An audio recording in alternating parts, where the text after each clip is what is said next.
ప్రార్థన చేసుకుందాం. ప్రార్థన. మహాపరిశుద్ధుడైన తండ్రి, నీకు కృతజ్ఞతాస్తుతులు చెల్లిస్తున్నాను నాయనా. ఈ రాత్రి నీ దయా కనికరము చేత, నీ ఆలోచన చేత నీ బిడ్డలమైన మమ్మల్ని అందరినీ చేర్చుకొని నీ వాక్కును ఆత్మను మీరు మాకు అనుగ్రహించి మమ్మల్ని అందరినీ దర్శించి మాతో మాట్లాడుట కొరకై మీరు మా మధ్యలోనికి దిగివచ్చినందుకు కృతజ్ఞతాస్తుతులు చెల్లిస్తూ, నాయనా, పాటల ద్వారా, ఆరాధన ద్వారా, ఉపదేశం ద్వారా, ప్రార్థన ద్వారా, దిద్దుబాటు ద్వారా మమ్మల్ని అందరినీ పరిశుద్ధులుగాను నీతిమంతులుగాను చేసిన నీ ప్రేమను బట్టి కృతజ్ఞతాస్తుతులు చెల్లిస్తూ, నాయనా, ఈరోజు రాత్రి నీ వాక్కును పంపి నీ బిడ్డలతో నాతో మీరు మాట్లాడినందుకు కృతజ్ఞతాస్తుతులు చెల్లిస్తూ యేసయ్య నిన్ను అడిగి పొంది ఉన్నాము తండ్రి, ఆమేన్. ప్రార్థన ఆలకించి కృపనిచ్చిన యేసయ్యకు స్తోత్రము చేయుదమో. స్తోత్రం, స్తోత్రం, స్తోత్రం, స్తోత్రం, స్తోత్రం. తండ్రి, కుమార, పరిశుద్ధాత్మ దేవునికి స్తోత్రము చేయుదమో. స్తోత్రం, స్తోత్రం, స్తోత్రం, స్తోత్రం, స్తోత్రం. ఆమేన్. దేవునికి మహిమ కలుగును గాక. Praise the Lord. చాలా సంతోషం. ఈరోజు మనందరం కూడా పరిశుద్ధుడైన దేవుని సముఖంలో దేవుని స్వరాన్ని వింటూ ఉన్నాము. ఈరోజు రాత్రి మనం ధ్యానాంశము 2వ తిమోతి పుస్తకంలో మనం వచనం వెంబడి వచనం ధ్యానం చేసుకుంటూ ఉన్నాము. 2వ తిమోతి పుస్తకం 2వ అధ్యాయం 3 వచనం నుండి 7వ వచనం వరకు చదువుకుందాం. వాస్తవానికి మనందరం ఇక్కడ గమనించవలసిన అతి ప్రాముఖ్యమైన విషయం ఏంటంటే, ఈ 2వ అధ్యాయం 1వ వచనం నుండి 7 వచనాల వరకు కంప్లీట్గా ఒక టెక్స్ట్కు సంబంధించినటువంటి ఉపదేశం. అంటే ఒక దైవజనుడు ఎలాగుండాలో దేవాది దేవుడు మనతో మాట్లాడేటువంటి విషయాలు చూడండి. ఇప్పుడు ఈరోజు నేర్చుకునే విషయాలు ఈ 2వ అధ్యాయం అంతా కూడా చాలా ప్రాముఖ్యమైనది. ఎలన్, చాలా ప్రాముఖ్యమైనది కనుక ఈ 2వ అధ్యాయము ఒక దైవజనుడు ఎలాగుండాలో జీవగ్రంథంలో అపోస్తలుడైన పౌలు చెప్పడాన్ని మనం చూడొచ్చు. ఈరోజు ఈ పరిచర్య అంతా కూడా, లేకపోతే దైవజనుడు కానివ్వండి,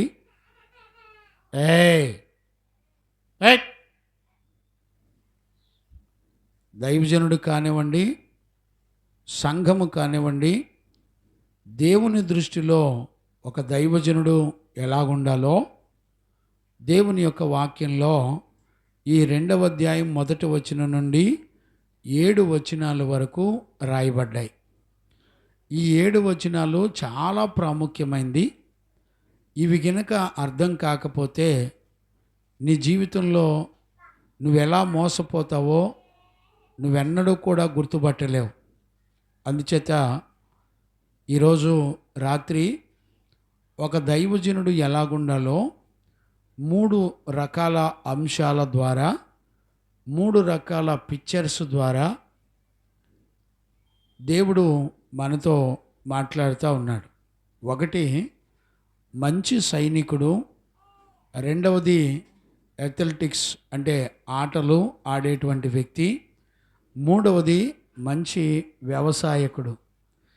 చూడండి, ఈ 3 వచనాల్లో ఒక దైవజనుడు ఎలాగుండాలో దేవుడు కోరుకుంటున్నటువంటి విషయాలు. మరలా చెప్తున్నాను, జ్ఞానంగా అర్థం చేసుకోండి.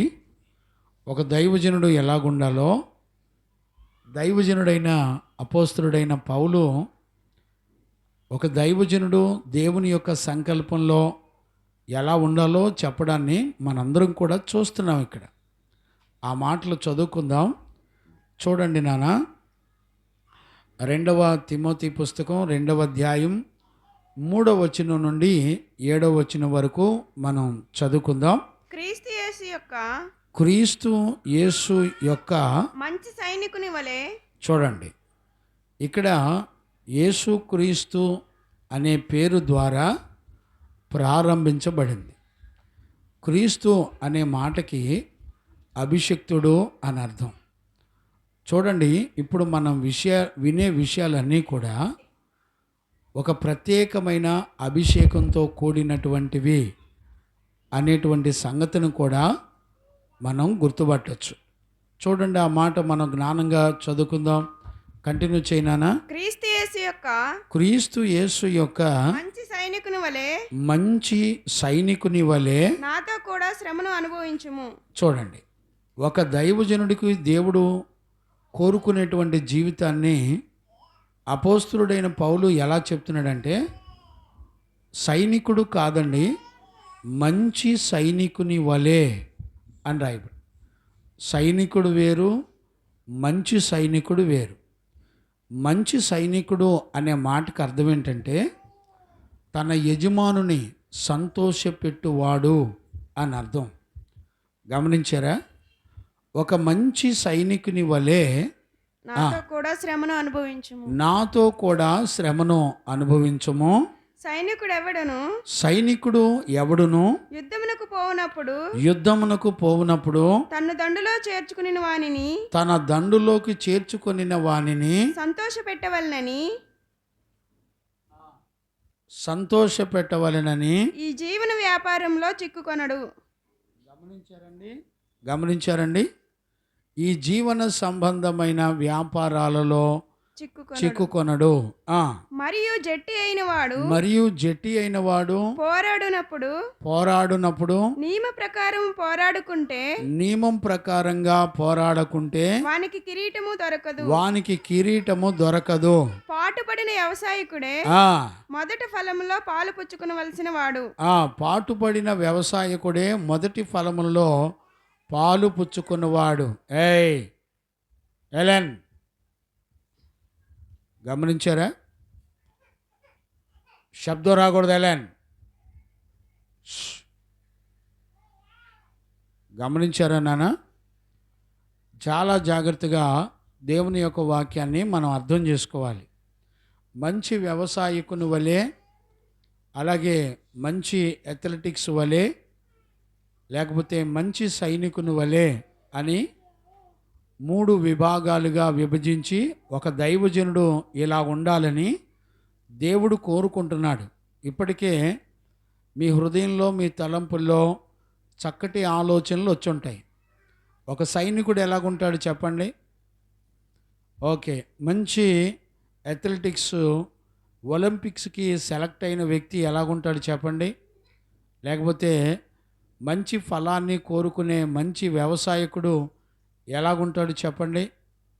మీరు ఒకసారి ఊహించుకోండి మీ మనసులోకి. ఒక ఆత్మను రక్షించే దైవజనుడంట అలాగుండాలని దేవుడు కోరుకుంటున్నాడట. ఏమండి? మొట్టమొదట మనం ఈ మాటలను చూస్తే చాలా ఆశ్చర్యం అనిపిస్తుంది. చూడండి, ఈ 3 విషయాలు తిమోతి విన్నప్పుడు తిమోతి ఫీలింగ్ ఎలా ఉండుంటుంది చెప్పండి? తిమోతి ఒకసారి ఆశ్చర్యపడి ఉంటాడు. ఏంటి, సైనికుల్లాగా ఉండాలా? ఏంటి, మంచి అథ్లెటిక్స్ వలె ఉండాలా? ఏంటి, మంచి వ్యవసాయకుని వలె ఉండాలా? అలా కష్టపడాలా? అలా కష్టపడాలని దేవుడు దైవజనుని కోరుకుంటున్నాడా? మరి ఈ రోజుల్లో మంచి మంచి BMW కారు, మరి మంచి ఇంకేంటి నాన్న అయ్యా చూసారా? ఇసాకు బ్రదర్కి బాగా తెలుసు, కోటు సూటు అంట. మరి సెంటు మర్చిపోయావు నాన్న, బూటు మర్చిపోయావు అయ్యా, పిల్లి గడ్డం మర్చిపోయావు, ఫ్రెంచ్ గడ్డం మర్చిపోయావు. అవునా? కొంచెం ఫ్యాన్ పెట్టండి, వెనకది కొంచెం ఫుల్గా పెట్టు. చూడండి, కొంచెం చాలా జాగ్రత్తగా అర్థం చేసుకోండి.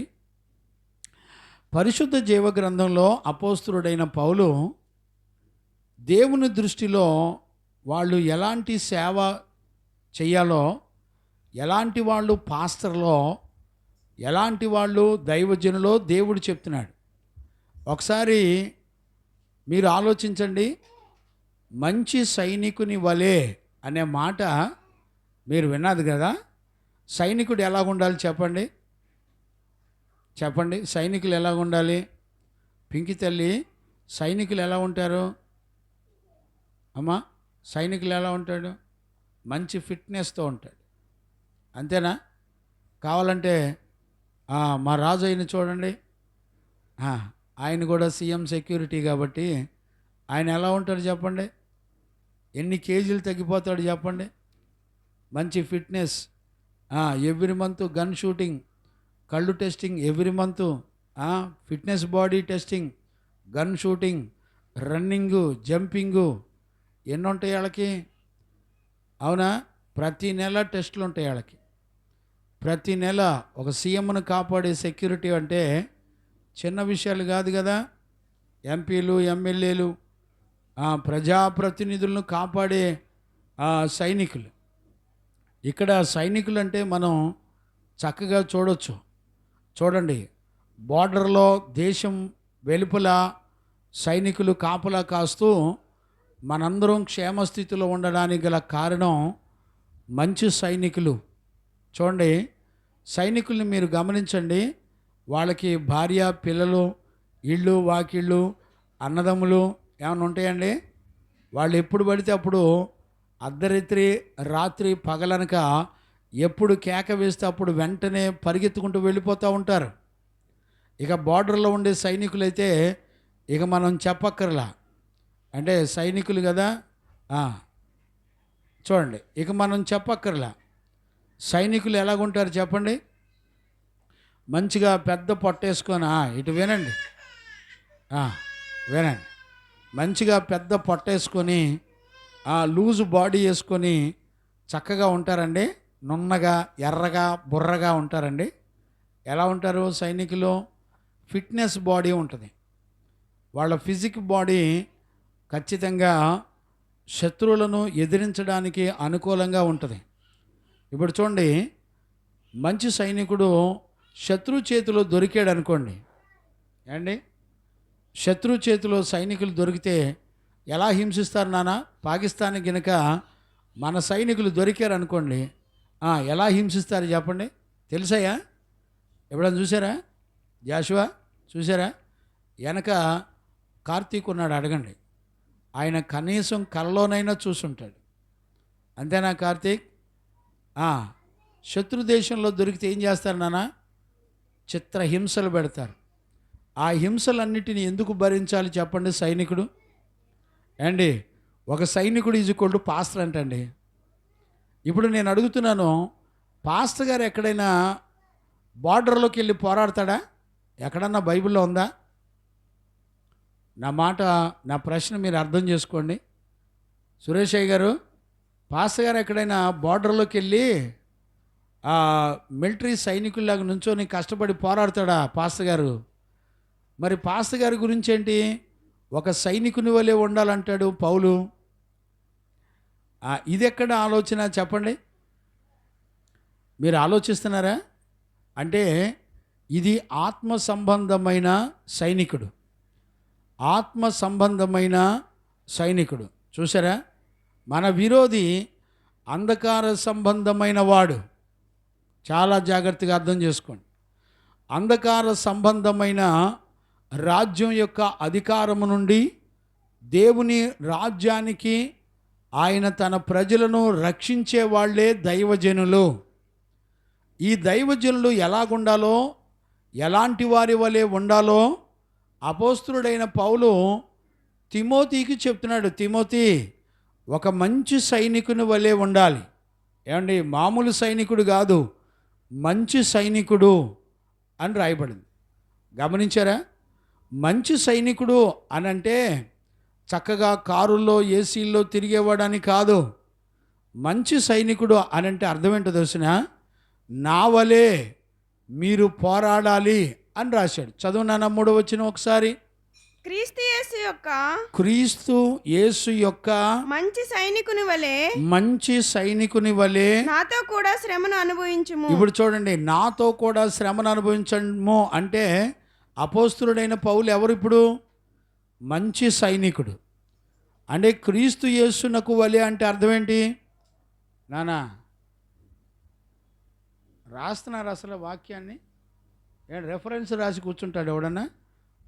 ఒక పదం, ఒక ఆత్మను రక్షించడానికి ఒక పదం వాడేటప్పుడు ఆ పదం మొత్తం రాయాలి. ఇదిగో మీకు చెప్పే అన్నీ నేను 2.5 పేజీలు రాశాను నేను కూర్చొని. ఊరికే సరదాగా వింటాం కాదు. ఒక సైనికుడి యొక్క క్రమశిక్షణ ఎలాగుంటుందో ఒకసారి ఊహించండి. చూడండి, ఆత్మ సంబంధంగా దైవజనుడు ఒక సైనికుని వలె పోరాడతాడు. ఎలాంటి శరీరంలో ఫిట్నెస్ కలిగి ఉంటారు? సైనికులు బార్డర్లో ఎలా ఉంటారు చెప్పండి? తన కమాండరు ఏ ఆజ్ఞ అయితే చెప్తాడో ఆ ఆజ్ఞ తప్ప తన మనసులో ఏది ఉండదండి సైనికుడికి. ఎందుకని చెప్పండి? ఆ కమాండరు ఏదైతే చెప్పాడో అది చేసినప్పుడు ఆ సైనికుడు తిరిగి వెళ్ళి ఆ కమాండర్ దగ్గరికి వెళ్ళి ఆ కమాండర్ మొహంలో ఆనందాన్ని, సంతోషాన్ని చూసినప్పుడు ఆ కమాండరు తన దండులో చేర్చుకున్నందుకు ఆ కమాండర్ యొక్క సంతోషాన్ని చూస్తాడు సైనికుడు. కమాండరు సంతోషపడడం అంటే చిన్న విషయం కాదండి. ఎందుకో తెలిసిన?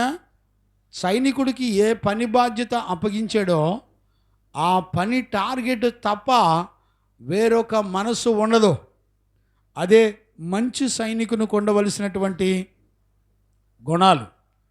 మీలో ఎప్పుడైనా ఎవరైనా ఒకసారి మీరు ఆలోచించండి, అంధకార సంబంధమైన చీకటితో యుద్ధం చేసేటువంటి వాళ్ళు ఎలాగుంటారో ఒకసారి ఊహించండి. ఏమండి, ఇప్పుడు ఇక్కడ మిలిటరీలో లేకపోతే ఆ శత్రువు యొక్క మిలిటరీలో ఎవరెవరు ఎంతమంది వస్తున్నారో కంటికి కనబడుతుంది. కానీ ఆత్మ సంబంధమైన యుద్ధంలో శత్రువులు కనబడరు. గమనించారా? శత్రువులు ఎక్కడ కనబడరు, మన కంటికి ఎవరు కూడా కనబడరు. కానీ మనతో పోరాడే వాళ్ళు ఉన్నారు అనే సంగతి ఎఫెసీ పత్రికలో 6వ అధ్యాయంలో చెప్పబడింది. మనం కనుక చదువుకుంటే 11వ వచనం నుండి చదువుకోవచ్చు. చూడండి నాన్న, పట్టుకోండి అమ్మా.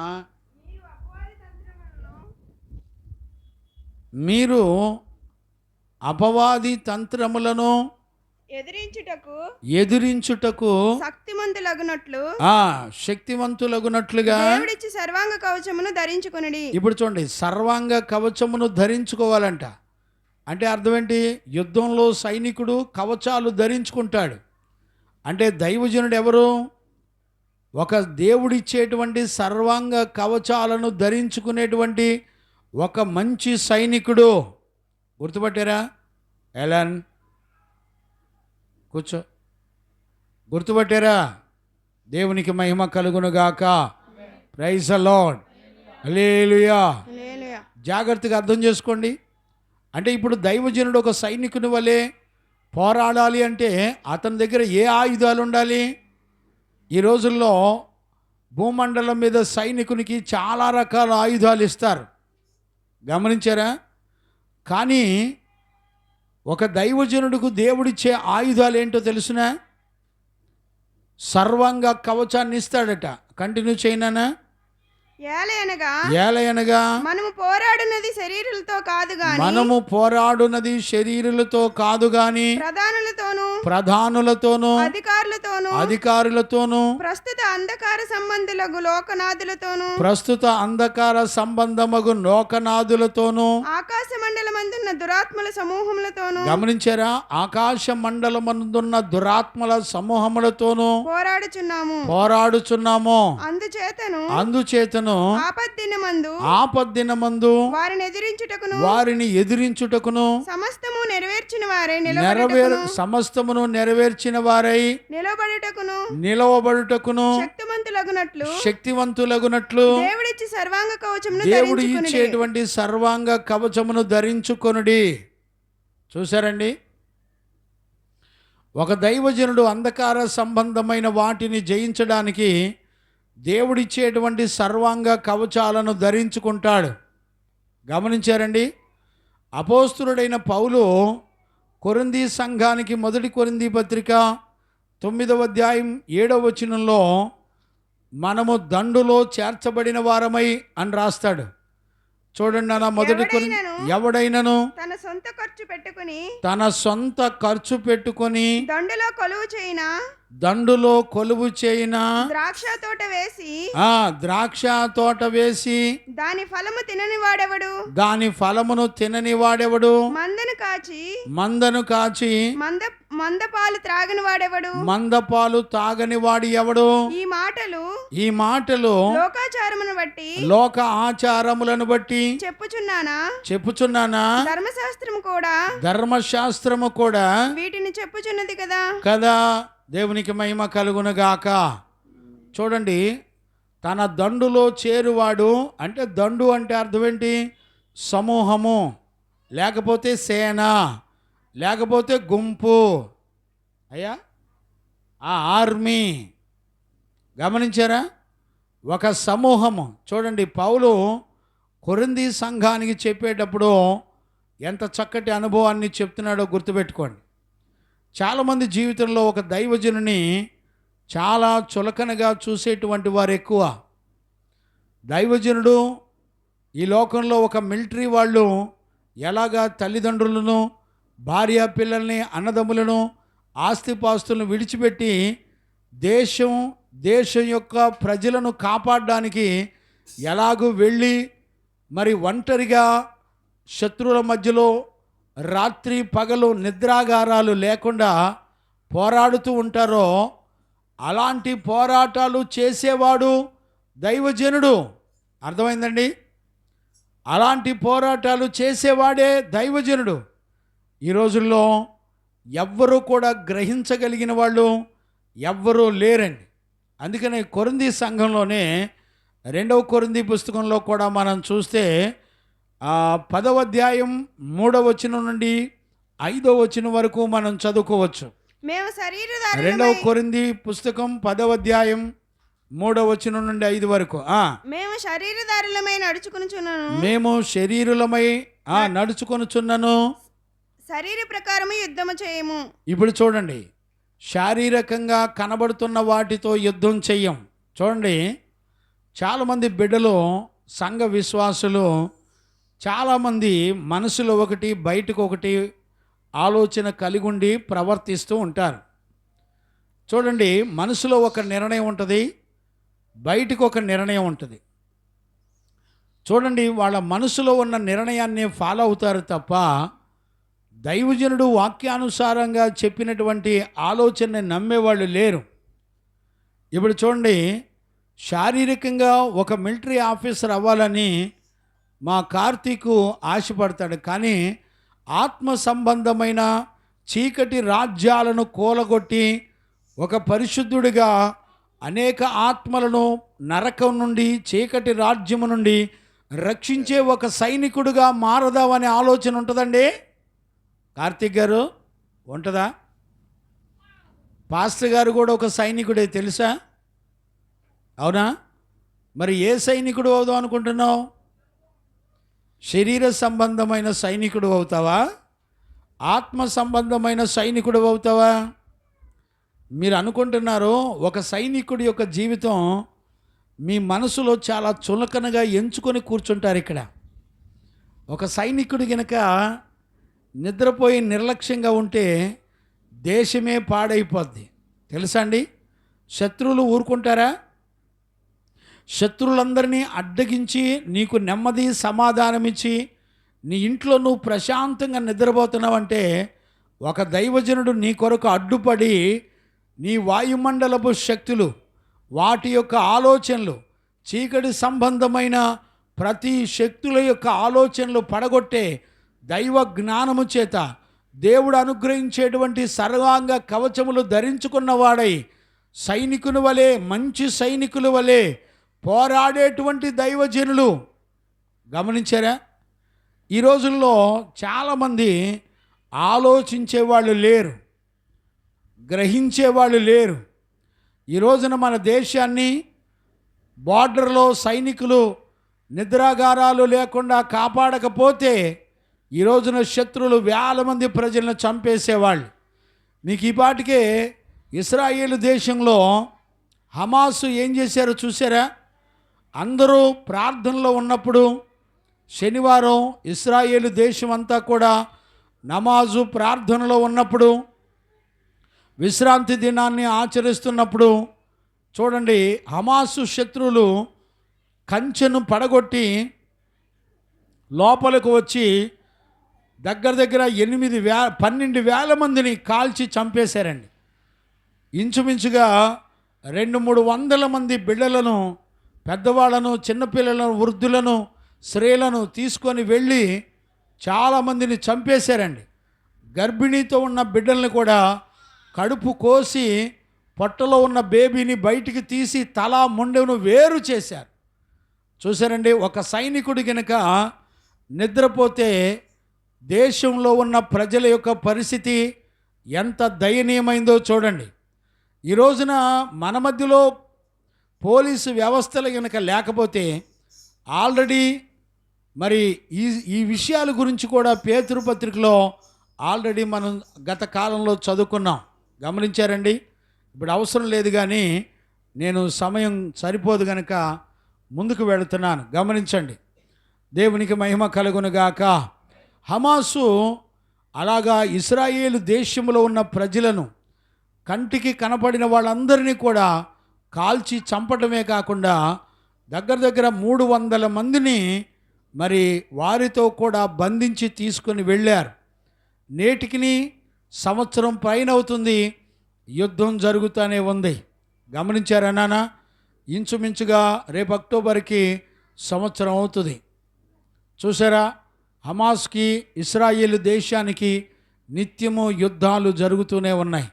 బిడ్డలారా, ఈ రోజున జీవగ్రంథంలో ఒక దైవజనుడు గురించి దేవుడు మాట్లాడుతూ ఒక మంచి సైనికుల వలె ఉండాలి అని వాక్యం చెప్తుంది. ఆ మాట కంటిన్యూ చేయనా? 10వ అధ్యాయంలో 2 కొరింథీ పుస్తకం 10వ అధ్యాయం 3వ వచనం నుండి, శరీర సంబంధమైనవి కావు గాని, మా యుద్ధోపకరణములు శరీర సంబంధమైనవి కావు గాని దేవుని ఎదుట దుర్గములను పడద్రోయజాలు, దేవుని ఎదుట దుర్గములను పడదోయజాలినంతగా బలము కలవై ఉన్నవి, బలము కలిగినవై ఉన్నవి.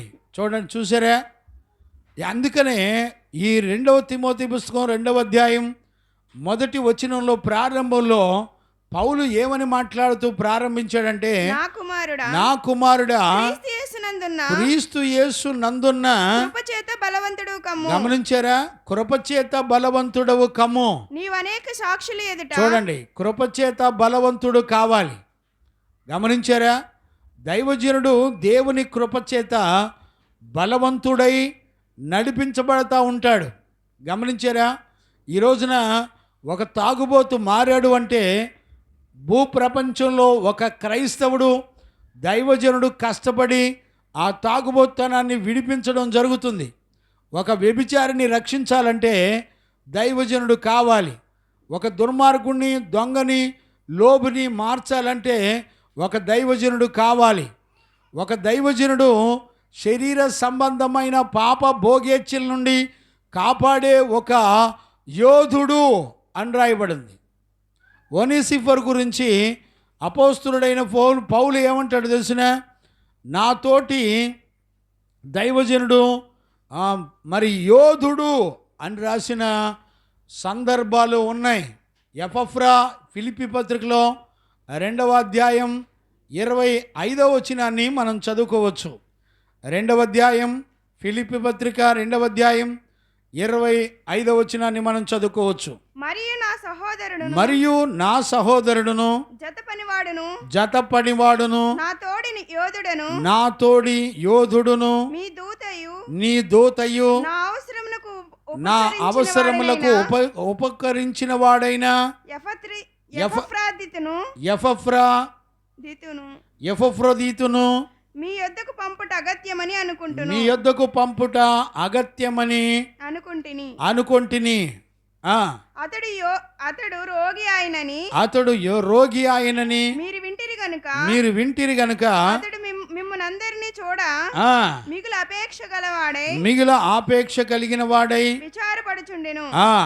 నిజముగా అతడు రోగి అయి చావునకు సిద్ధమై ఉండెను. అతడు ఎలాంటి వాడట? మంచి నాతోటి యోధుడు అని పౌలు చెప్పడాన్ని చూస్తున్నా. యోధుడు అని ఎవరినంటారు? యుద్ధ భూమిలో సైనికుని వలె పోరాడుతూ అతనిని శత్రువుల మీద యుద్ధానికి వెళ్ళి జయించేవాడిని యోధులు అంటారు. గమనించారండి? ఎపఫ్రొదితు ఎవరంట? నాతోటి యోధుడు అంటున్నాడు. ఒక యోధుడు ఎలాగుంటాడో తెలిసిన? కంటిన్యూ చేయను, అక్కడే కంటిన్యూ చేయి. అతడు రోగి ఆయనని మీరు వింటిరి గనుక అతడు మిమ్మను అందరినీ చూడ మిగుల ఆపేక్ష కలిగిన వాడై విచారపడుచుండెను.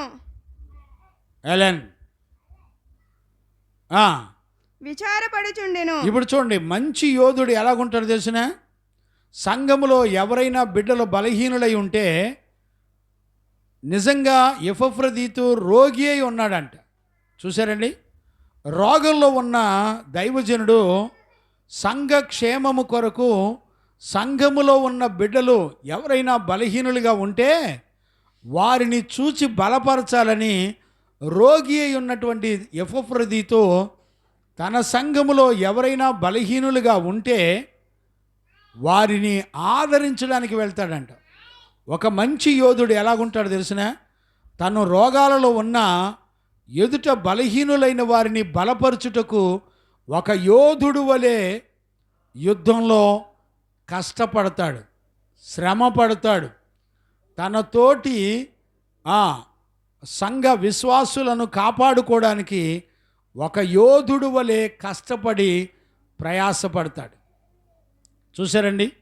అపోస్తలుడైన పౌలు ఎలాంటి మాటలను చెప్తున్నాడో. దేవునికి మహిమ కలుగునుగాక. Praise the Lord. చూడండి నాన్న, 1 తిమోతి పత్రికలో చూడండి నాన్న, 1వ అధ్యాయము 18వ వచనాన్ని కూడా మనం చదువుకోవచ్చు. 1 తిమోతి పత్రిక 1వ అధ్యాయం 18వ వచనం. నా కుమారుడవైన తిమోతి, నీ విశ్వాసమును మంచి మనస్సాక్షియు కలిగిన వాడవై నిన్ను గూర్చి ముందుగా చెప్పబడిన ప్రవచనముల చొప్పున ఈ మంచి పోరాటం పోరాడవలనని. ఇప్పుడు చూడండి, పౌలు తిమోతితో ఏమంటున్నాడు తెలుసా? మంచి పోరాటము పోరాడవలనని. చూడండి, మంచి పోరాటం పోరాడవలననే పదం మిలిటరీలో వాడేటువంటి భాష, సైనికుల్లో వాడేటువంటి భాష. బాబు, మనం యుద్ధ భూమిలో మంచి పోరాటం పోరాడాలి, మనం శత్రు సైన్యాన్ని మనం గెలవాలి అని చెప్పి మంచి పోరాటం పోరాడేవారు తిమోతి అట. చూసారా? ఈ రోజున ఒక తోటి సేవకుడు కూడా ఒక సైనికుల వలె మంచి పోరాటం పోరాడాలని తిమోతితో పౌలు చెప్పడాన్ని మనం చూస్తున్నాం. చూడండి, ఎక్కడ చూసినా. అందుకనే పౌలు జీవితాన్ని పరీక్షించండి. పోని 2వ తిమోతి పుస్తకంలో 4వ అధ్యాయం 6-7 వచనాలు చదవన్నానా? 2వ తిమోతి పుస్తకం. నేనిప్పుడే పానార్పణముగా పోయబడుచున్నాను. నేను వెడలిపోవు కాలం సమీపమై ఉన్నది. ఇప్పుడు చూడండి, పానార్పణంగా పోయబడ్డాడండి. దేనికి? ఎందుకండి? కంటిన్యూ చేయనా?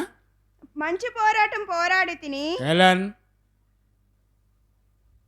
మంచి పోరాటము పోరాడి తిని, నా పరుగు కడముట్టించి తిని, నా పరుగు కడముట్టించి తిని, విశ్వాసము కాపాడుకుంటుని, విశ్వాసమును కాపాడుకుంటుని. ఇక మీదట చూడండి, మంచి పోరాటం పోరాడడానికంట తన ప్రాణాన్ని పానార్పణంగా పోసేసాడంటండి.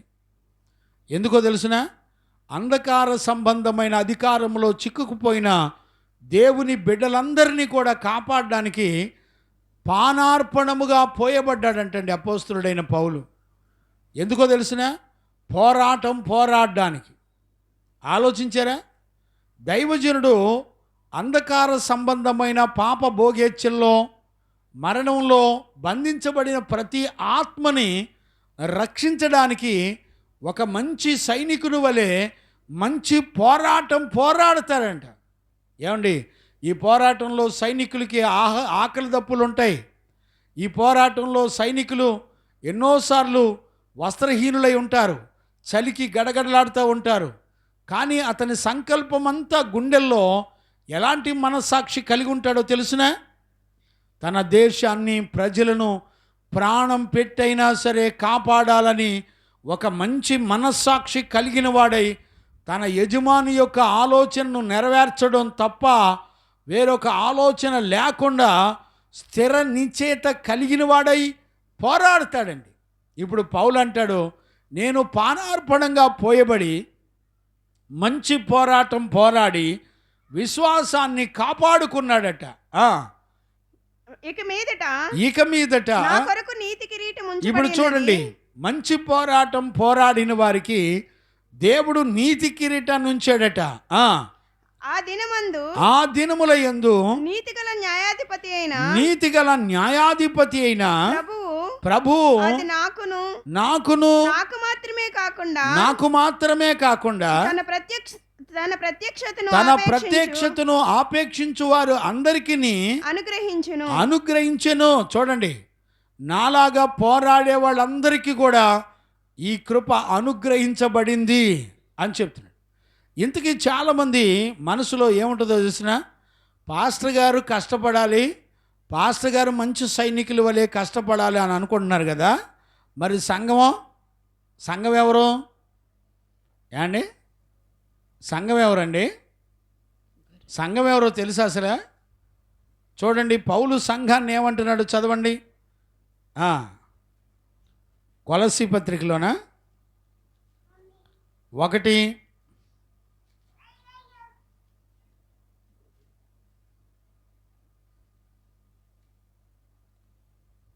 నా యందు ఉన్నట్టు. ఫిలిప్పీ పత్రిక చూడండి నాన్న, 1వ అధ్యాయం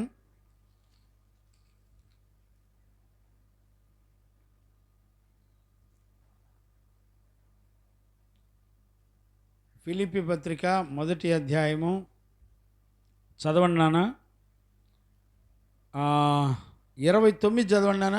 29, 30 వచనాలు చదవండి. ఏలయనగా మీరు నా యందు చూచినట్టు.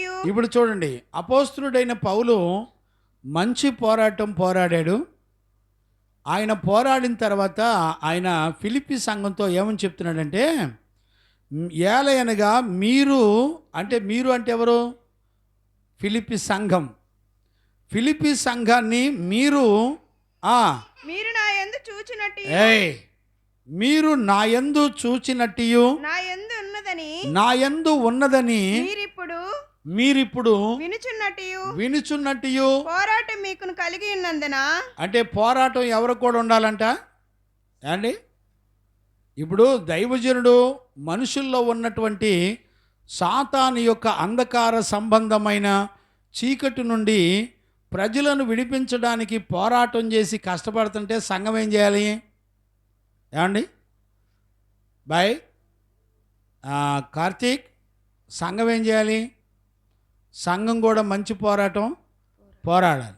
అవునా? పోరాడాలా? లేకపోతే ఇంట్లో కూర్చొని బువ్వ కూర వండుకొని శుభ్రంగా తిని బా అని హల్లెలూయా దేవుని వందనాలు అంటా వస్తారా?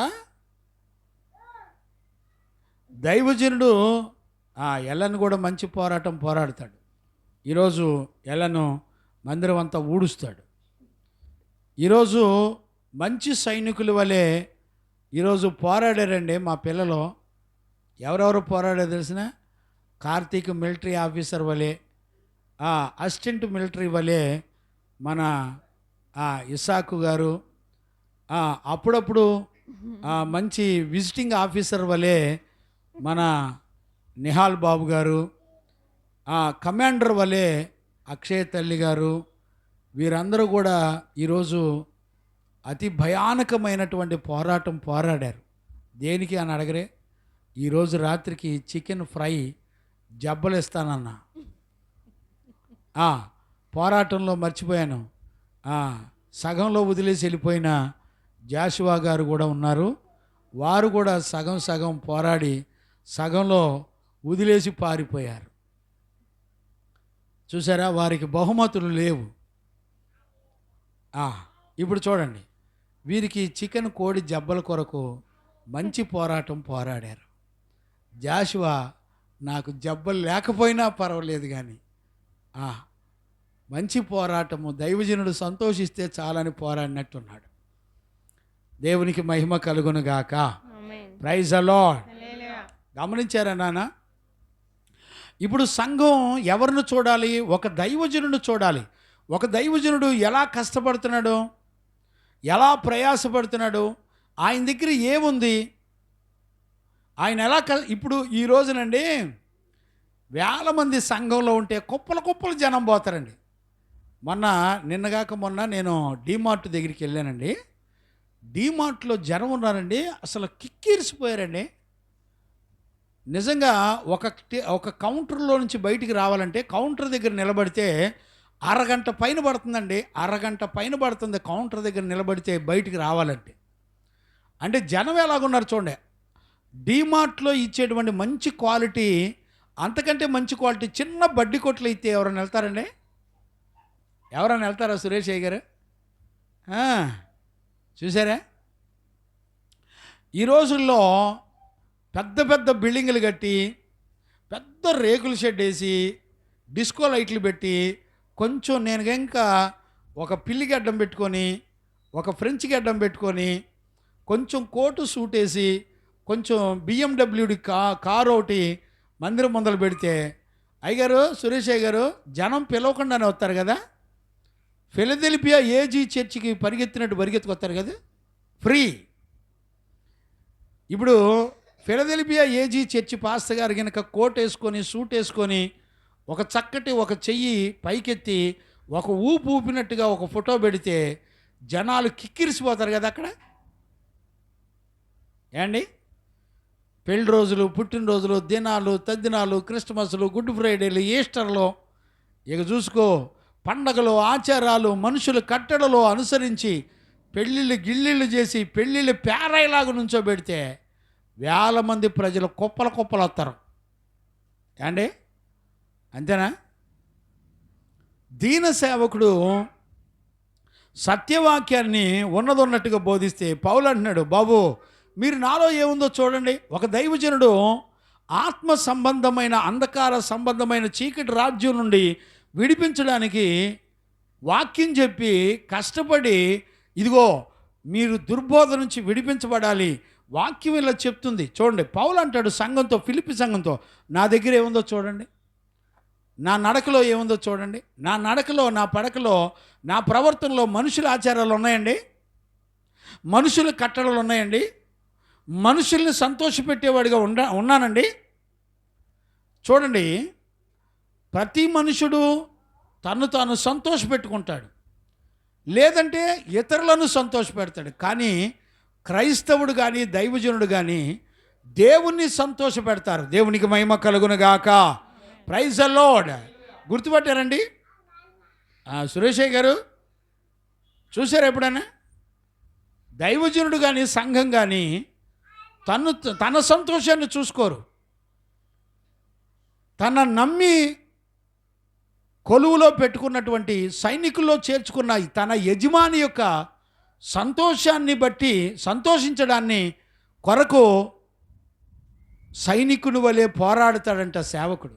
ఇప్పుడు ఫిలిప్పి సంఘానికి అదే చెప్తున్నాడు. ఏలయనగా మీరు నాయందు చూచినట్టు ఏముంది చూడడానికి?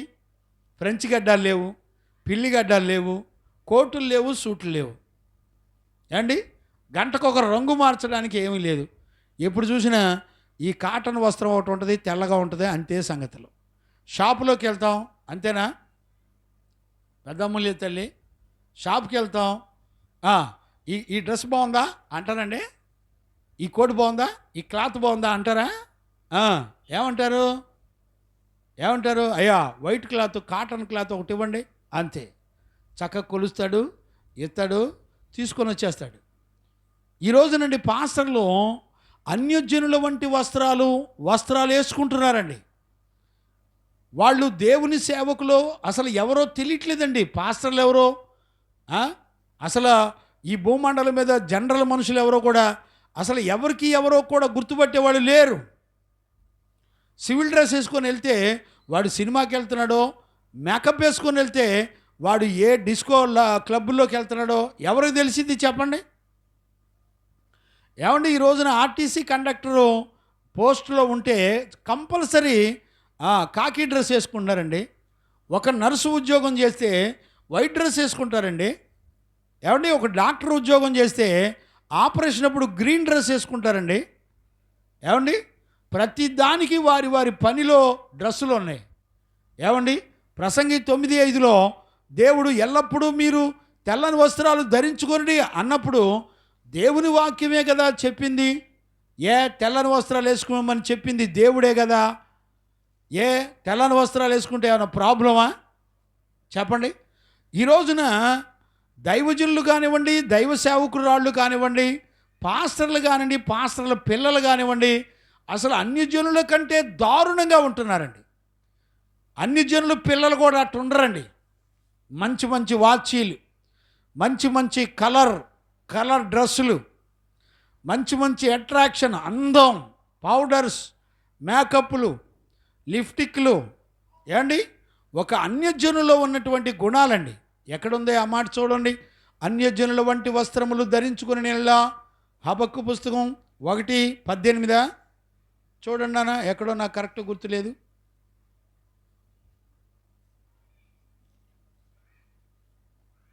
జకర్యానా హబక్క చూడండి. 1:18 1:8 ఎక్కడో చూడండి.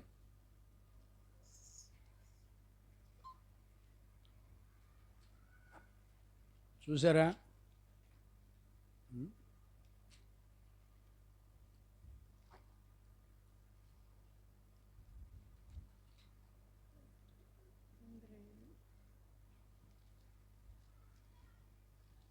దొరకలేదా? 1:3 అంట చూడండి నాన్న. జెఫన్యా 1:3. మనుషులనేమి పశువులనేమి నేను ఊడ్చివేసేదను, ఆకాశ పక్షులనేమి కాదు నాన్న. 1:8 చూడండి. 1:8, 3 కాదు 8. బలిదినమందు యెహోవా ఏర్పరిచిన బలిదినమందు అధిపతులను రాజకుమారులను అన్య దేశస్థుల వలె వస్త్రములు వేసుకుని వారినందరినీ నేను శిక్షింతును. అన్య దేశస్థుల వలె వస్త్రములు వేసుకొనిన వారందరినీ నేను శిక్షించును. చూసారా? యెహోవా ఏర్పరిచిన బలి దినమందు. బలి దినం అంటే అర్థం ఏంటి ఏమండి? మందిర ఆవరణంలో దేవునికి తన్ను తాను అర్పించుకునేటువంటి బలి దినము. అంటే దేవునికి తన్ను తాను అర్పించుకునేటువంటి జీవితం. గమనించారా? దేవుని చిత్తం చేయడానికి బ్రతికేవాళ్ళు మనందరం కూడా రాజులైన యాజక సమూహమని పేతురు పత్రికలో చెప్పబడింది, కొలసి పత్రికలో చెప్పబడింది. గమనించారా? మనందరూ రాజులైన యాజక సమూహము. అన్య దేశస్థుల వలె వస్త్రములు వేసుకొనిన వారందరినీ నేను తప్పకుండా శిక్షింతును. ఏమండి, ప్రతిష్ఠ వస్త్రాల గురించి, తెల్లని వస్త్రాల గురించి దగ్గర 30-40 రెఫరెన్సులు ఉన్నాయి బైబిల్లో. చూడగలిగిన వాళ్ళు ఎవరు లేరు. కళ్ళు చూడరు.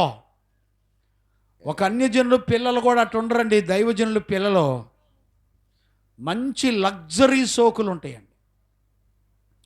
ఏమండి, ఆలోచించే వాళ్ళు ఎవరు లేరు. మందిరానికి వెళ్ళేటప్పుడే పువ్వులు పెట్టుకొని, మందిరానికి వెళ్ళేటప్పుడే పట్టు చీరలు కట్టుకొని, మందిరానికి వెళ్ళేటప్పుడే ఒక అన్యజనుల కంటే దారుణంగా ఉంటారండి. ఏయ్, గమనించారా? దేవుని చేతిలో శిక్షించబడ్డం అంటే అర్థం ఏంటో తెలిసిన? శిక్ష వచ్చినప్పుడు నువ్వు జీవితంలో దేవుని యొక్క చిత్తం చేయలేవు, దేవుడు కోరుకున్న బ్రతుకు నువ్వు బ్రతకలేవు. దాన్నే దేవుని ఉగ్రత నీ మీద ఉంది అని అంటారు, లేకపోతే ఆయన శిక్షా విధి నీ మీదకు వచ్చింది అని అంటారు. ఏ వ్యక్తి అయితే దేవుని యొక్క ఉగ్రతలో ఉంటాడో, ఆయన కోపం ఆ వ్యక్తి మీద ఉంటుందో, ఆ వ్యక్తి యొక్క జీవితంలో దేవుని యొక్క చిత్తాన్ని చేయలేరు. గమనించారండి? ఇది నా అంశం కాదు కాబట్టి కొంచెం ముందుకు వెళుతున్నాను. దేవునికి మహిమ కలుగును గాక. Praise the lord. హల్లెలూయా. గమనించారండి? అందుకనే సైనికుని వలె మీరు శ్రమ పడాలి అని చెప్తున్నాడు.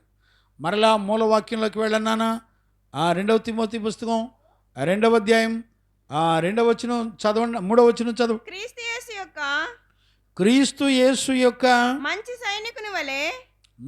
సైనికుని వలె నాతో కూడా శ్రమను అనుభవించు. ఇప్పుడు చూడండి, మంచి సైనికుడు ఎట్లుంటాడంటే అపోస్తులుడైన పౌలుతో పాటు శ్రమను అనుభవిస్తాడంట. ఎలాగా? క్రీస్తునకు వలె. అంటే యేసు క్రీస్తు ఎలా శ్రమను అనుభవించాడో మంచి సైనికుడైనటువంటి పాస్టర్ గారు కూడా శ్రమను అనుభవిస్తాడట. ఎందుకని శ్రమను అనుభవిస్తాడు చెప్పండి? సంఘ విశ్వాసుల్లో ఉన్న జీవితాల్లో ఉన్న పాప భోగేచ్ఛల అన్నిటినీ నుండి ప్రజలను నీతిమంతులైన దైవజనులు విడిపిస్తుంటే, మీ శరీరాల్లో ఉన్నటువంటి భోగేచ్ఛల ద్వారా పోరాడే, పాప భోగేచ్ఛల ద్వారా పోరాడే చీకటి శక్తులన్నీ కూడా వచ్చి దైవజనుడితో పోరాడుతూ ఉంటాయి. ఏమండి? దైవజనుడు విశ్వాసము చేత వాటన్నిటినీ విశ్వాసముతో పోరాడుచు, చూడండి ఆ సైనికుడు ఎలాగుంటాడో చూసారా? చూడండి, శ్రమను అనుభవించుచు సైనికుని వలె యుద్ధమునకు పోవునప్పుడు తన్ను దండులో చేర్చుకున్న వానిని సంతోషపెట్టవలెనని ఈ జీవన వ్యాపారములలో చిక్కుకొనడు. ఇప్పుడు చూడండి, మంచి సైనికుడు ఎలా ఉంటాడంటే, రెండవది అతడు మొదటిది శ్రమను అనుభవిస్తాడు, రెండవది జీవన సంబంధమైన పోరాటాల్లో చిక్కుకోడు. అంటే ఇంగ్లీష్లో కిందది పైకి పైది కిందది వచ్చిందండి, అందుకని నేను కింద వచ్చిన చెప్తున్నాను అనమాట. రెండవది ఏమని ఉంటుందంటే ఇంగ్లీష్లో మంచి చూడండి, వ్యాపారంలో చిక్కుకొనడు. చూసారా? వ్యాపారంలో చిక్కుకోడంటే చూడండి, వ్యాపారం అనే భాషకి అర్థం ఏంటి చెప్పండి? వ్యాపారం అనే భాషకి అర్థం ఏంటంటే జీవన సంబంధమైన విషయాలు అని అర్థం. చూడండి, యోనాను ఏమన్నారంటే నీ వ్యాపారం ఏమిటో అంటే అర్థం ఏంటి? నీవు దేని నిమిత్తం బ్రతుకుతున్నావో అని అర్థం. నీ వ్యాపారం ఏమిటో అంటే నువ్వు దేని మీద ఆధారపడి నువ్వు బ్రతుకుతున్నావో అంటే. చిక్కుకోడు అని అంటే అర్థం ఏంటంటే నీ జీవితంలో వ్యర్థమైన వాటిలో చిక్కుకోకుండా చాలా పర్ఫెక్ట్గా ఉంటావు. అంటే అనవసరమైన వాటిల్లో, వ్యర్థమైన వాటిల్లో, నిష్ప్రయోజనమైన వాటిల్లో ఉండకుండా నీవు దేవుని యొక్క చిత్తంలో ఖచ్చితంగా నువ్వు నడిపించబడతావు అని అర్థం. గమనించారండి? ఈ రోజుల్లో అలాగా ఉండేవాళ్ళు ఎవరు లేరు. ఈ జీవన సంబంధమైన వ్యాపారాలు అంటే రెండవది లాభానికి, అంటే మనుష్య రీతిగా బ్రతికేటువంటి జీవితం. చూడండి, నీ కొరకు నువ్వు బ్రతికేటువంటి జీవితం కొరకు నువ్వు బ్రతకవు. ఎవరి కొరకు బ్రతుకుతావు? క్రైస్తవుడు ఎప్పుడు కూడా తన కొరకు తాను బ్రతకడు. మరి ఎవరి కొరకు బ్రతుకుతాడు? క్రైస్తవుడు ఎప్పుడు కూడా ఇతరుల కొరకు బ్రతుకుతాడు, లేకపోతే దేవుని చిత్తం కొరకు బ్రతుకుతాడు. గమనించారా? ఈ రోజుల్లో ఈ మాటలకి అర్థాలు కూడా ఆలోచించే వాళ్ళు కూడా లేరండి. గమనించారా? ఈ రోజుల్లో మూడవది తన దండులో చేర్చుకున్న యజమానిని మాత్రమే సంతోషపెడతాడంట. అంటే 3 సైనికులకి 3 సంపూర్ణమైన గుణాలు ఉన్నాయి. ఒకటి శ్రమ పడతాడు, రెండవది మంచి పోరాటం పోరాడి ఏం చేస్తాడు, ఈ జీవన సంబంధమైన విషయాల్లో చిక్కుకోడు. తన దండులో చేర్చుకున్న తన యజమానిని సంతోష పెట్టడానికి మాత్రమే బ్రతుకుతాడు. 3 కార్యాలు ఒక సైనికుని యొక్క జీవితంలో ఉన్నాయి. దేవునికి మహిమ కలుగును గాక. Praise the Lord. చూడండి, శ్రమ పడ్డం అంటే ఏంటో తెలుసండి మీకు? చదవండి. నేను పౌలు యొక్క జీవితంలో జరిగిన ఒక సంఘటన నేను జ్ఞాపకం చేస్తాను. అపోస్తుల కార్యాలు 14వ అధ్యాయం 19వ వచనం చదవండానా? అపోస్తుల కార్యాలు 14వ అధ్యాయం 19వ వచనం. అంతియోకయ నుండి ఈకోనియా నుండి యూదులు వచ్చి జన సమూహములను తన పక్షముగా చేసుకొని పౌలు మీద రాళ్ళు రువ్వి అతడు చనిపోయినని అనుకొని పట్నం వెలుపలికి అతన్ని ఈడ్చిరి. చూసారండి, వాక్యం చెప్పి ప్రజలను సాతాను యొక్క అంధకారం నుండి విడిపించేయడానికి పౌలు సువార్త చెప్పినందుకు అక్కడ ఉన్నటువంటి ప్రజలందరూ కూడా రాళ్ళు తీసుకొని పౌలును కొట్టి చంపేశారండి. ఏమండి, ఒకసారి ఆలోచించండి, శ్రమ అంటే ఎలాగుంటుందో చూడండి. నువ్వు సత్యాన్ని చెప్పి సాతాను యొక్క అంధకారం నుండి ఎలన్ కూర్చో, సాతాను యొక్క అంధకారం నుండి విడిపించడానికి దైవజనుడు వాక్యం చెప్పి సువార్త చెబితే వాళ్ళు ఏం చేశారో తెలిసిన? పౌలుని రాళ్లతో కొట్టి, చూడండి, ఊరి మధ్యలో రాళ్లతో కొట్టారండి. కొట్టిన తర్వాత చచ్చిపోయాడు అనుకొని ఊరు వెలుపలికి ఈడ్చుకెళ్ళారంటండి. నేను అడుగుతున్నాను, ఊరు సెంటర్ నుంచి ఊరు వెలుపలికంటే సుమారుగా కనీసం 1 కిలోమీటర్ అన్న ఉంటుంది కదండి. ఊరు సెంటర్ నుంచి ఊరు బయటికి సుమారు 1 కిలోమీటర్ అని ఉంటుంది, లేకపోతే 2 కిలోమీటర్, లేదా 1 కిలోమీటర్ గ్యారంటీ ఉంటుంది. ఎంత హీనంగా వేసుకున్నా 1 కిలోమీటర్ ఉంటుంది. చూడండి, రాళ్లతో కొట్టిన తర్వాత రక్తం దారగా కారుతుంటే ఒక మనిషిని ఈడ్చికెళ్తుంటే రోడ్డు మీద, ఆ రోజుల్లో ఈ రోజుల్లాగా సిమెంట్ రోడ్లు ఉన్నాయండి. ఆ రోజుల్లో అన్ని కొండరాళ్ళు ఉంటాయి. రాళ్ల మధ్యలో రోడ్ల మీద ఈడ్చికెళ్తుంటే శరీరం బద్దలుగా చీలిపోతుంటే రక్తం దారలుగా కారుతుంటే ఏ మనిషి అయినా బతుకుతాడండి? ఒక నీతిమంతుడు ఎలా శ్రమ పడతాడో చూడండి.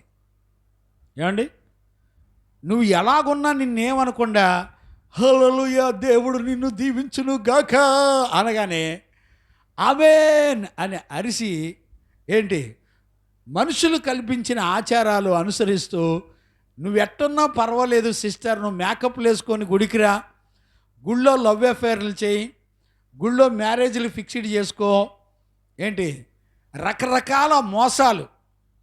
ఏమండి, దైవజనులు చక్కటి వివాహాలు చేసుకోవచ్చు కదండి.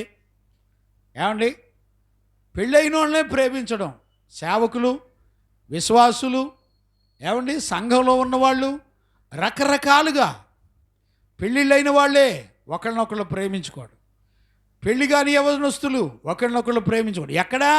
సంఘాల్లోనే. చూసారండి, పోరాటాలు లేవండి.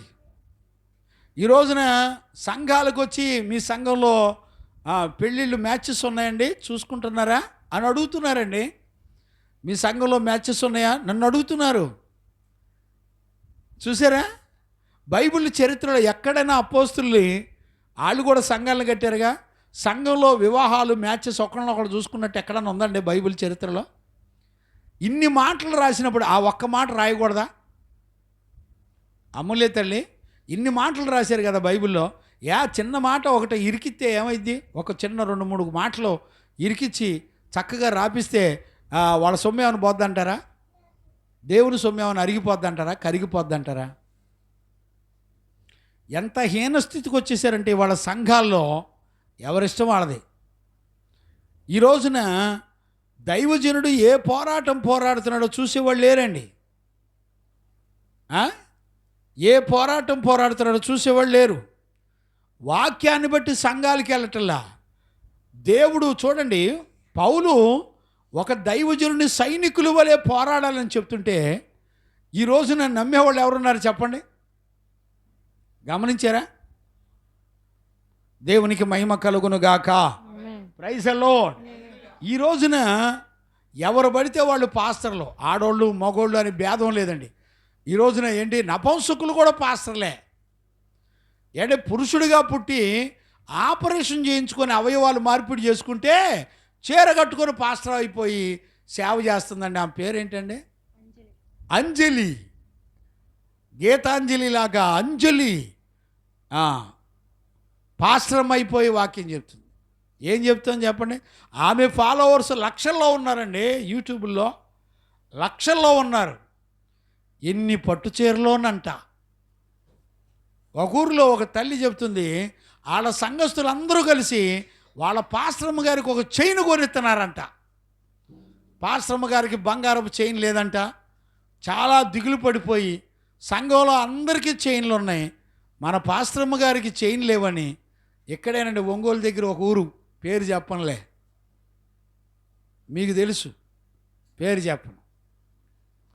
ఆ ఊరిలో సంఘ విశ్వాసులు అందరూ కలిసి చక్కగా అమ్మగారికి ఒక చైను, అయ్యగారికి 2 చైన్లు, పిల్లలకు 3 చైన్లు వరుస పెట్టారంట.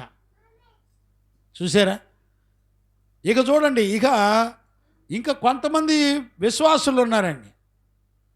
ఉద్యోగం చేస్తూ 30-40 వేలు నెలకు సంపాదించుకొని విశ్వాసం మీద సంఘాన్ని కట్టే కాపరి కాకుండా ఉద్యోగం చేసుకుని డబ్బులు సంపాదించేవాడికి స్థలాలు కూడా రాసి ఇచ్చేస్తున్నారండి. పాస్టర్ గారు మా స్థలం ఫ్రీగా తీసుకోండి అని స్థలాలు ఇచ్చేస్తున్నారండి. దేనికి? మందిరానికి కాదు, పాస్టర్ గారు ఉండటానికి. విశ్వాసం మీద ఆధారపడి ఏ సంఘానికైతే వాక్యం చెప్పి మందను కాసేవాడు మందపాలు తాగొచ్చు. ఏమండి, వీడు 2 యజమానులకి యజమానిగా ఉండి 2 యజమానుల దగ్గర ఉద్యోగం చేసి డబ్బులు సంపాదించేవాడికి స్థలాలు రాసిచ్చేస్తున్నారండి. దేనికి? ఆడుంటానికి. ఎంత గొప్ప మేధావులో చూడండి. మళ్ళీ ఆ సంఘాల్లో జనం విపరీతంగా ఉంటారండి. కిక్కిరిసిపోయారు జనం. భయం ఉందండి. ఏమండి, నేనేం మాట్లాడకూడదంట. పాస్టర్ గారు మీకు ఎందుకంటే వాక్యం చెప్పుకోక. అవును కదా, యేసు ప్రభు యేసు వార్త చెప్పాడు. చూశారు ఎప్పుడైనా బైబిల్లో? 12 మంది అపోస్తులు సంఘాలకి ఏం చెప్పారు చూశారు ఎప్పుడైనా? ప్రతి సంఘంలో దుర్బోధకుల్ని ఖండించి బుద్ధి చెప్పారండి. ఏమండి, వాక్యం ఖండించినప్పుడు నేను ఖండించడానికి ఏమైంది? ఇవన్నీ వాక్యంలో ఖండించిన విషయాలే కదా నేను చెప్పేవన్నీ. ఎవరు దైవజనుడు? ఏమండి, గమనించారా? చదవండి యోహాను సువార్తలో. యోహాను సువార్త, జీతగాడు నా కాపరి కాదు అని దేవుడు చెప్తే నమ్మేవాళ్ళు ఎవరు లేరండి. జీతం తీసుకొని సేవ చేసేవాడు పాస్టర్ అవుతాడా? చెప్పండి. ఎంతమంది వెంబడించేవాళ్ళు ఉన్నారో తెలుసునా? ఒకవేళ గొట్టాల ద్వారా మైక్ శబ్దం ద్వారా విన్నా కూడా కనీసం వాళ్ళకి ఆలోచన కూడా ఉండదండి, మనస్సాక్షి కూడా ఉండదు. మేము ఇంతే, మేము వెళతాం. ఇల్లు దేవుడు చెప్తున్నాడు, ఇరుకు ద్వారమున ప్రవేశింప పోరాడండి. ఎక్కడది? మత్తయి సువార్త 7:12-13 చదవండి అన్న. 13-14 కూడా చదవండి. మత్తయి సువార్త 7వ అధ్యాయం 13-14 చదవండి. ఇరుకు ద్వారమున ప్రవేశించుడి, ఇరుకు ద్వారమున ప్రవేశింపండి, నాశనమునకు పోవు ద్వారం వెడల్పును, నాశనానికి పోయే ద్వారం వెడల్పు, ఆ దారి విశాలమునై ఉన్నది. చూడండి, ఆ దారిలో పెళ్ళిళ్ళు ఉంటాయి, ఫంక్షన్లు ఉంటాయి, పుట్టినరోజులు ఉంటాయి, దినాలు ఉంటాయి, తద్దినాలు ఉంటాయి. నువ్వు పాట పాడాలంటే డ్రెస్ ఉంటుంది. ఏమండి, చూసారా? A to Z లోకల్లో ఉన్న పద్ధతులు మొత్తం ఉంటాయి. భయపడేవాళ్ళు ఎవరు లేరండి. చూసారా? దైవజనుడు తిమోతి, నేను చెప్పలేనండి, మీరు చదువుకోండి, ఆ రెఫరెన్స్లన్నీ మీకు తెలుసు, నేనేం చెప్పక్కర్లా. ఇరుకు ద్వారములో ఎవ్వరు కూడా పోరాడలేరు. పోరాడడానికి కొంతమంది సిద్ధపడినా వాళ్ళ వల్ల కాక వెనక్కి తిరిగి వెళ్ళిపోతారంట. ఇరుకు ద్వారంలో పోరాటాలు ఉంటాయి. సంఘం దైవజనుడు పోరాడినట్టు పోరాడతారు. ఏమండి, ఈ రోజున బాప్తీసం తీసుకున్న తర్వాత మనుషులు కల్పించిన ఆచారబద్ధమైన మనుషుల ఆచారాలు అనుసరించి నడుస్తూ మేము బాప్తీసం పొందాం, మేము రక్షించబడ్డాం, మేము పరలోకం వెళ్ళిపోతామని చెప్పుకునే వాళ్ళు ఎక్కువైపోయారు. ఎప్పుడైతే మనుషుల ఆచారం ఒక మనిషి జీవితంలోకి రక్షించబడిన తర్వాత వస్తుందో అతని ఆత్మ సంబంధమైన జీవితం అంతా కూడా వ్యర్థమైపోతుంది. భయపడేవాళ్ళు లేరండి, వాక్యాన్ని అర్థం చేసుకునేవాళ్ళు లేరు, గ్రహించేవాళ్ళు లేరు. ఏమండి, బాప్తీసం తీసుకున్న తర్వాత క్రైస్తవులు మొత్తం ఆచారాలనండి.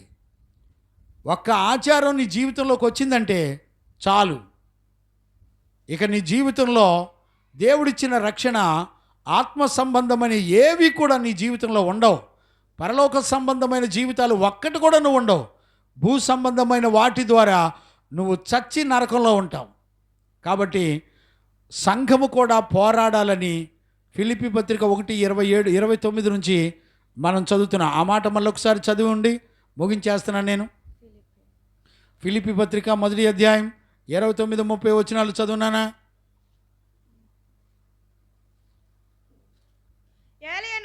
ఏలయనగా మీరు నా యందు చూచినట్టు నా యందు ఉన్నదని మీరిప్పుడు వినుచున్నట్టు పోరాటం మీకును కలిగి ఉన్నందున. చూసారా, సంఘము కూడా పోరాడాలి. సంఘము పోరాడాలి. సంఘము దైవజనుడు ఎలాగా సైనికుని వలె పోరాడుతున్నాడో ఈ రోజున సంఘ బిడ్డలు కూడా సైనికుల వలె పోరాడాలి. క్రీస్తునందు విశ్వాసం ఉంచుట మాత్రమే గాక, చూడండి, క్రీస్తునందు విశ్వాసం ఉంచామని చెప్పుకోవటమే కాకుండా ఆయన పక్షమున శ్రమపడుటయు ఆయన పక్షమున మీకు అనుగ్రహింపబడెను. చూసారా, ఆయన పక్షంగా నీకు అనుగ్రహించబడింది. ఏమండి, చాలామంది ఇల్లు అనుగ్రహించబడింది, దేవుణ్ణి నమ్ముకుంటే ఉద్యోగం అనుగ్రహించబడింది, దేవుణ్ణి నమ్ముకుంటే మంచి చదువుకుంటున్నారు, దేవుడు మంచి స్థలం అనుగ్రహించాడు, మంచి వ్యాపారం అనుగ్రహించాడు. కాదు, ఆయన నామాన్ని బట్టి శ్రమలు కూడా నీకు అనుగ్రహించబడతాయి. దేవునికి మహిమ కలుగును గాక. Praise the Lord. ఈ రోజున సేవ కొరకు పంపబడిన పిల్లలు వచ్చి ఇక్కడ పోరాడుతున్నారు, పరిచర్య ధర్మాన్ని నెరవేర్చడం కొరకు కష్టపడుతున్నారు పిల్లలు. గమనించారండి? దేవునికి మహిమ కలుగును గాక.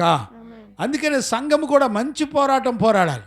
సంఘం విశ్వసించడమే కాదు, దైవజనుల్లో ఏ పోరాటాలు ఉన్నాయో ఆ పోరాటాలు కలిగి ఉండి జీవించాలి అని దేవుని యొక్క వాక్యం చెప్తుంది. ఈ రోజున పోరాటాలు లేకుండా చక్కగా విశ్వసించానని చెప్పి చక్కగా మ్యూజిక్లు, పాటలు, మంచి ఊపుళ్ళు, ఉయ్యాళ్ళు ఊగటం వల్ల ఏ ప్రయోజనం లేదండి. నువ్వు గొప్ప గొప్ప పాటలు పాడితే పరలోకం వెళ్ళవు. నీతిమంతులతో కలిసి పోరాడాలి, శ్రమపడాలి. దైవజనులు మంచి సైనికుని వలె ఎలా పోరాడుతున్నారో చూడండి.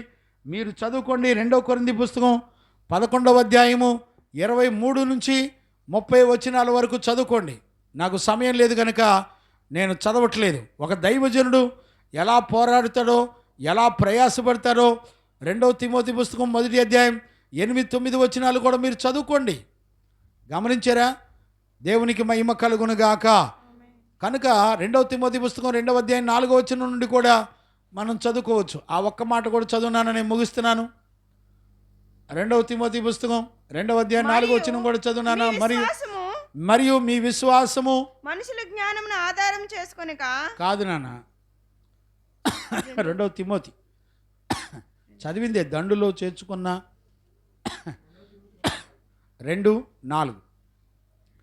మీకు దుఃఖము కలగవలనని కాదు గాని. 2వ తిమోతి 2:4.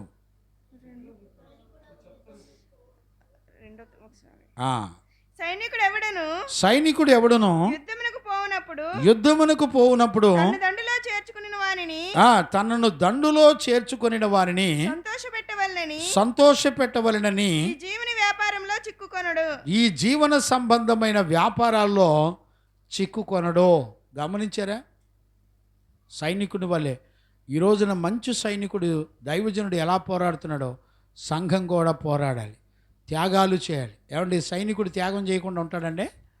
సైనికుడు ఇంటిని, వాకిల్ని అన్నిటిని విడిచిపెట్టి, ఏమండి, ఆదిమ సంఘం 4:30 నుంచి చదువుకోండి. అపోస్తుల కార్యాలు 4:30 నుండి 37 వరకు చదువుకున్న తర్వాత వాళ్ళు ఎలా త్యాగాలు చేశారో, ఎలా నష్టపరుచుకున్నారో, ఎలా సిద్ధపడ్డారో, ఎలాగ దైవజనుడితో పాటు ఎలా పోరాడారో ఎన్నో లేఖనాలు ఉన్నాయండి.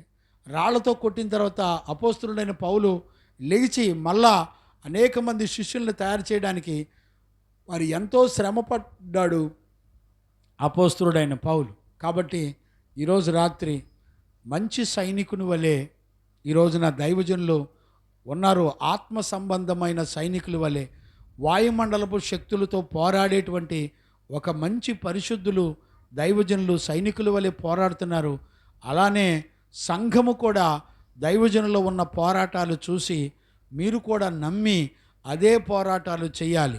అలాంటి కృప ప్రభు మనందరికి అనుగ్రహించి నడిపించునుగాక. ఆమేన్. మోకరించండి, ప్రార్థన చేసుకుందాం. స్తోత్రం స్తోత్రం స్తోత్రం స్తోత్రం స్తోత్రం స్తోత్రం స్తోత్రం స్తోత్రం స్తోత్రం. పరిశుద్ధుడా, ప్రేమ కలిగిన తండ్రి, నీకు స్తోత్రం నాయనా.